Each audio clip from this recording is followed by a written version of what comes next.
Hello, bookworms. Welcome back to the Bonafide Bookworm. I'm your host, Rachel, and if you're here to read along with me and improve your English or get book reviews or something. I don't know. Maybe you're not here to read along with me. My goodness, my melasma is god-awful. So I am sweaty and gross because today was a cardio day at the gym, and I killed it as usual. So I did want to share a book that I'm reading right now. It's called, what is it called? 48 Days to the Work You Love. This is just the flap from the hardback book because I just hate these things, and so I always take them off when I'm trying to read a hardback.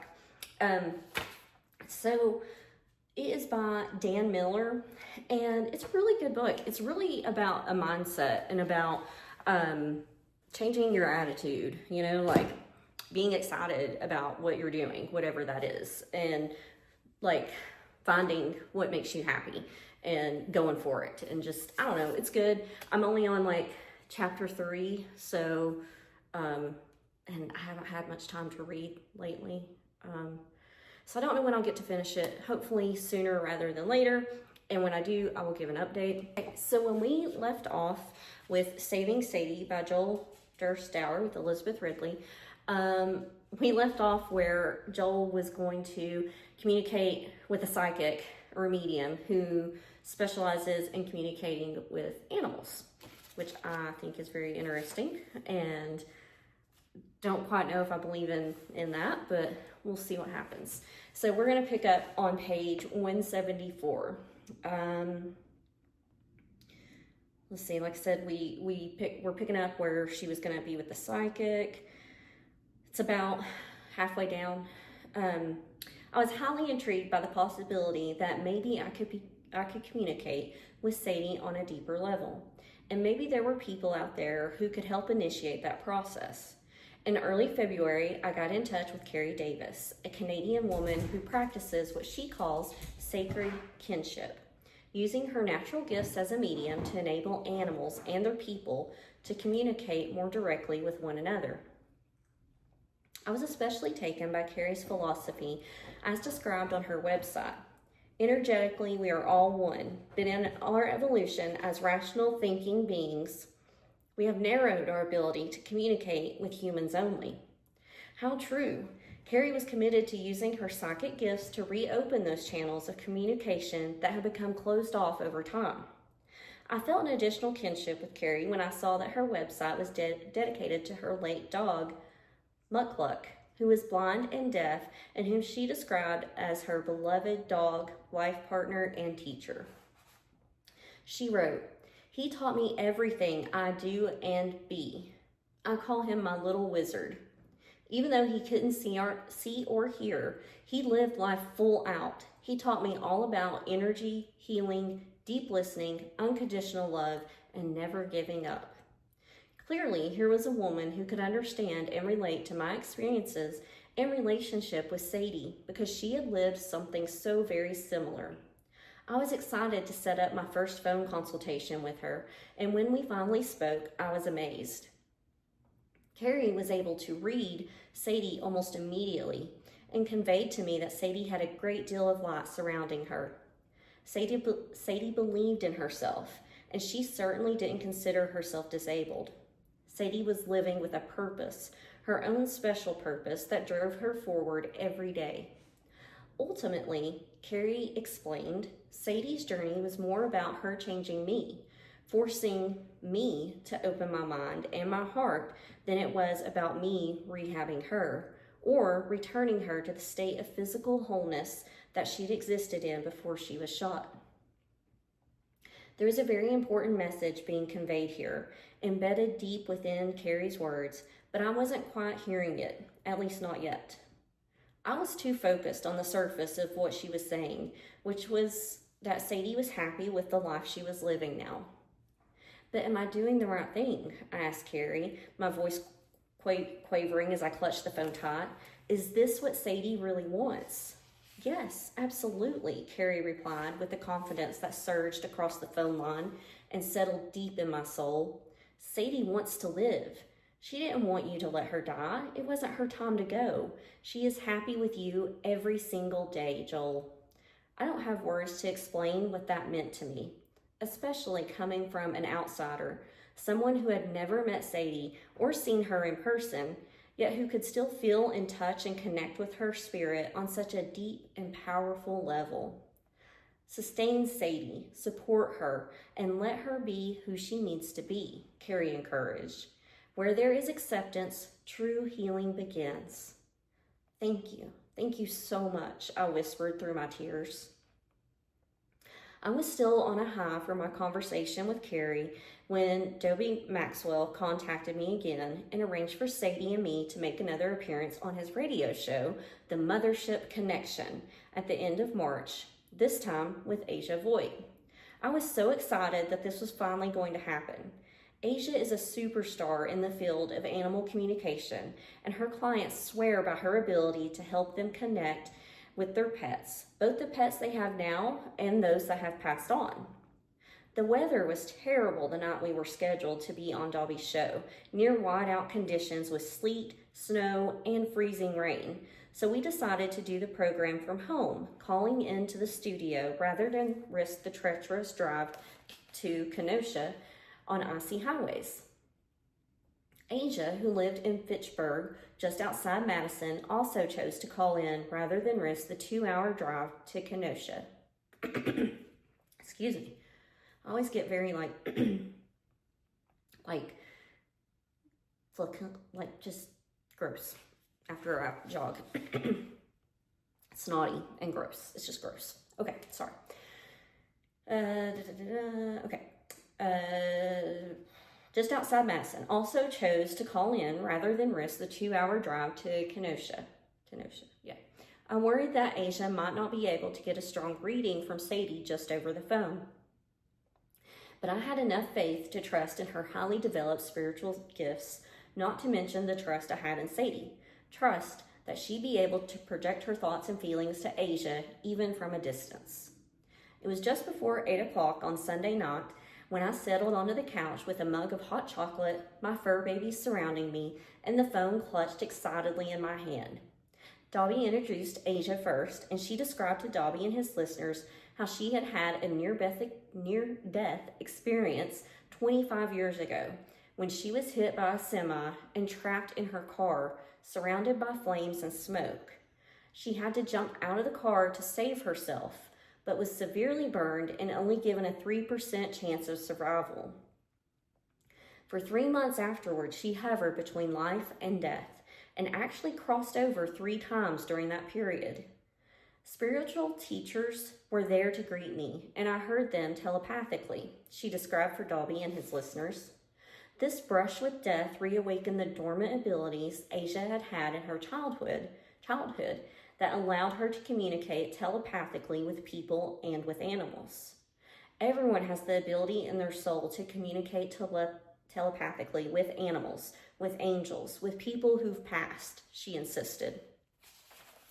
After a commercial break, Dobie brought me onto the program and introduced me to his audience. Thanks for taking a ride on the mothership, his smooth baritone voice and tone. This is Sunday night. I'm Dobie Maxwell. Mary Marshall is here, Greg Agqueer, and we've got Asia Voigt, our special guest on the phone. Join us now is our friend Joal Dauer. Joel, are you there? I am, Dobie, I replied. Joel, do you want to tell Asia the story of Sadie in a nutshell? He asked. I know our listeners know it, but we have new listeners all the time. I just want to make sure because it's such a fascinating story, and Asia's going to nail this. I know it, so go right ahead. Okay, Dobie, thanks. After clearing my throat, I related a quick summary of Sadie's backstory about how she came into my life, the things she was doing now, and how we were working to get her walking again. I tried to keep it brief while making sure to hit the key points and especially highlight all the progress Sadie had made in the past 9 months. I think she's adjusted to all this, but I really want to help her out, I offered. What do you see, Asia? Asia paused, and I could hear her draw a breath before she replied in her sweet, almost childlike voice. When you first started talking, I saw her come toward me, and actually, I'm all teary-eyed over here because I just felt so much love from her, so much brilliance," she began. "Because when I first started hearing your story about this, I just spontaneously felt this anger in my heart for these people doing this. And Sadie came forward and she just said, no, don't go there, Asia. Don't be mad at those people. Just remove that from your heart." I sat back on my sofa, speechless. That was exactly how I hoped and imagined Sadie might feel. She has such a generous spirit that it would be just like her to forgive the people who hurt and abused her. Asia went on to describe Sadie's fighting spirit as she was perceiving it through Sadie. Then she said, "Don't say no to Sadie," Asia explained. "So what she's really saying is, she's so willing to do everything, don't even try to say no to her. She's not going to accept no. That is one of the messages that she wants to spread to you, that there is nothing you can't do.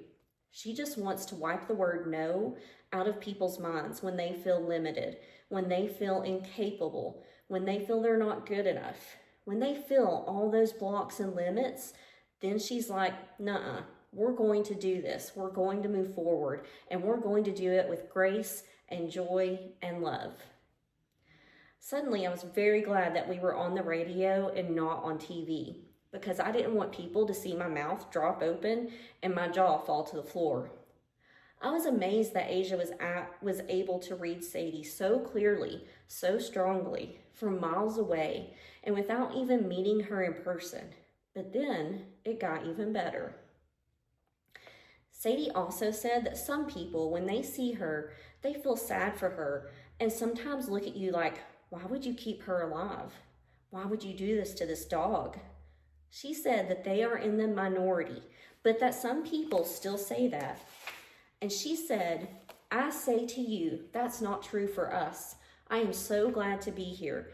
Every day I wake up and say, what's next? What can we do? What can we try?" She said that everybody, whatever kind of body they have, is in their greatest wholeness. Whether you think it's limited or not, that's not the truth. It doesn't have to be the truth. And so again, she says, there's nothing to stop anyone. There's no reason to be stopped in your life, and she will not hear of it. By now, my goosebumps had developed goosebumps, and chills danced up and down my spine, making my whole body tingle. This was a miracle. Everything I hoped and dreamed about Sadie was true. I feel that there are angels living in and around Sadie that have kept her alive, and that she really does embody angelic energy, Asia added in her gentle, soothing voice. Mary Marshall, one of Dobby's co-hosts on the show, chimed in. "Can Sadie give us any information as to who hurt her?" she asked. Asia paused, then spoke carefully. "When I first asked Sadie about these people who harmed her, she held her breath. She stopped breathing. She felt tense and started shaking her head no. She said she didn't even want to go there. She didn't want to talk about that, but she would be happy to show me images about where she used to live, what it was like, something from there." I wasn't at all surprised that Sadie didn't want to think or communicate about the violence that nearly ended her life. Asia described how Sadie instead shared one of her favorite dreams, of a hilly place filled with pine trees, a place where she could run up and down those rocky hills, racing against the wind as she darted back and forth between the trees.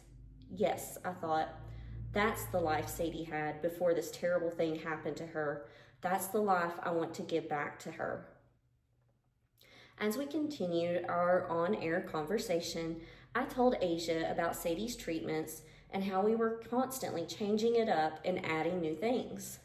For my final question, I said to Asia, "I would just like to know what else Sadie is thinking. I mean, she's a happy girl, but do you have anything else besides that she doesn't want to revisit what happened to her?" "Yes," Asia answered empathically. "I do want to offer you some more." She explained that she herself had been paralyzed after her accident, and the doctors told her family that she would never walk again. They said that Asia would be 98% disabled for the rest of her life. And I healed my paralyzed legs, she said, and I would love to offer another session with you and Sadie when we can really go deep. I would really love to help Sadie's body, help her talk to her body, talk to her nerves like I did, and bring in some of the angelic healers that helped me fully recover. I was touched to the core. This was an extraordinary offer, and I couldn't wait to make it happen. As Dobby's program drew to a close, my heart and soul felt full, satisfied, and at peace in a way I hadn't felt in years. Sadie and I had worked so hard, put so much time and energy and effort into fixing her body, her physical being, that I had neglected to consider her spirit, her soul. But now Sadie had spoken directly to me. She had reached me via Asia and forged an even stronger bond between us than ever before. I slid off the couch and sat down on the floor beside Sadie, cradling her head in my lap. "Thank you, Boo-Boo, for opening up and letting me into your world," I told her as she gazed up at me with her kind, patient, guileless amber eyes. I apologize for having doubts, for sometimes lacking faith. Now that I know how much you want to be here, how much you appreciate everything we are doing together, I promise I will stand by your side forever. I will never, ever let you down. And we're going to stop there because then it goes to a new chapter. So we'll stop there. We'll pick up again on Thursday. But wherever you're at, I hope it's great. And I hope you're having a great day, week, month, year. But I hope that you come back here. Bye.